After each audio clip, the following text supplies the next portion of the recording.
Breaking tonight, President Obama facing new fallout for his response to last week's Paris terror attacks from Democrats and Republicans. Mr. Obama coming under fire for his message and his tone, describing the attacks as a mere setback in the fight against ISIS and seeming to many to be more concerned with attacking Republicans than uniting a grieving and concerned country. Watch. What I do not do is to take actions either because it is going to work politically or it is going to somehow, in the abstract, make America look tough or make me look tough.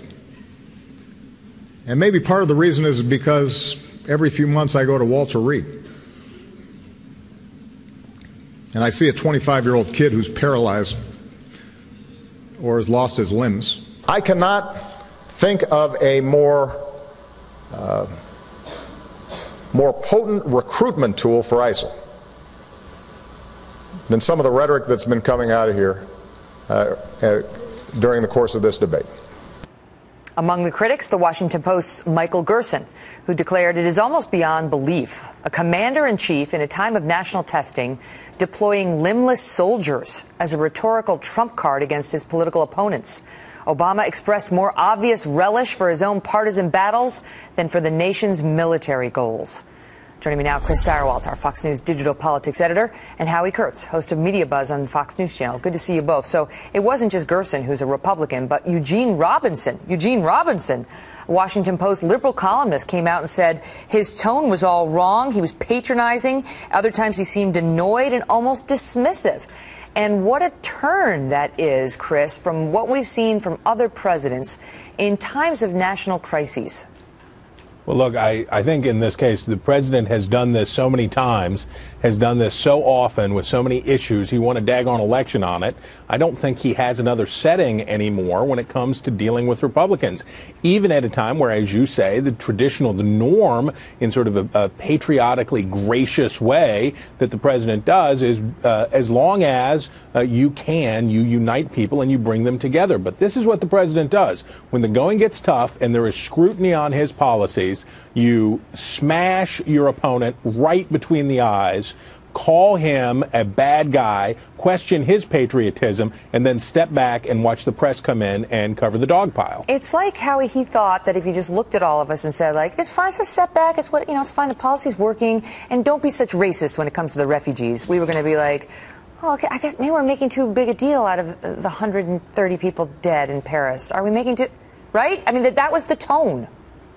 I can't remember a time when a president so totally missed the moment, misread the country's mood as Barack Obama has done. Now, I understand him not wanting to fuel a sense of panic. And I don't have a problem with invoking the costs of war or saying that sending ground troops without a long-term strategy may not make sense. But at that news conference in Turkey, when the reporters were riled up and confrontational in a way we have rarely seen in this administration, it's because they weren't buying the answers, which were essentially stay the course, more of the same, everything's under control. Mm-hmm. Chris, we've heard some folks this week basically compare him to Neville Chamberlain, Peace in Our Time.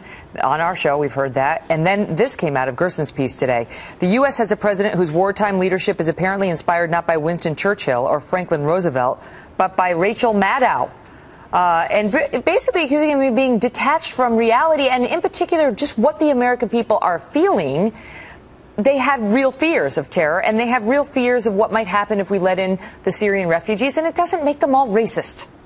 I bet you Rachel Maddow would have known better than to give that speech. She is a Rhodes Scholar.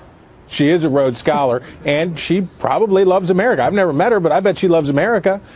Look, this president loves America, but he has no way, he cannot figure out a way to tolerate it. The way that half of America is, in his mindset, is always against him. They're always wrong, and they need to be corrected before the country can move forward. Look, this guy has serious problems with his foreign policy. Well, look at this. Okay, so look at this on that score. I want to get this on the board. Look at his approval on terrorism that just came out, ABC poll. He's now at 54% disapproval on how he's handling it. only 40% approve. And actually when it comes to his overall rating on terrorism, it's the worst of his career. And 57% say they disapprove of how he's handling ISIS in particular. Almost 60% of the country, Chris.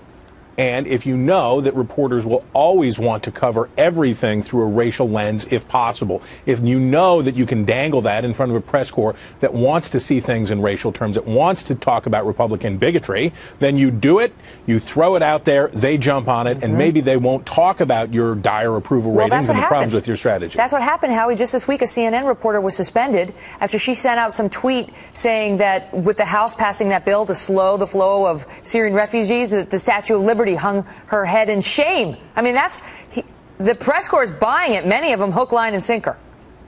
I don't think the press corps is buying the president's approach to ISIS, but I do think there's some obvious liberal bias, and that was a classic example with the CNN Global Affairs correspondent of siding with the president on Syrian refugees. And I think that he showed more passion in talking about the refugees and where he sees himself as sort of a calming voice against the rising tide of intolerance than he did about taking the fight to ISIS. And finally, I understand that he needs to push back against Republicans who are savaging him on this, but for him to mock Republicans when he is trying to unite the country at this terrible time after Paris, I think just struck the wrong note. Because it's not just the Republican candidates who feel that way. That the American people are very concerned about the flow of refugees, and the polls show that too. Good to see you both. You bet. Thanks, Megyn.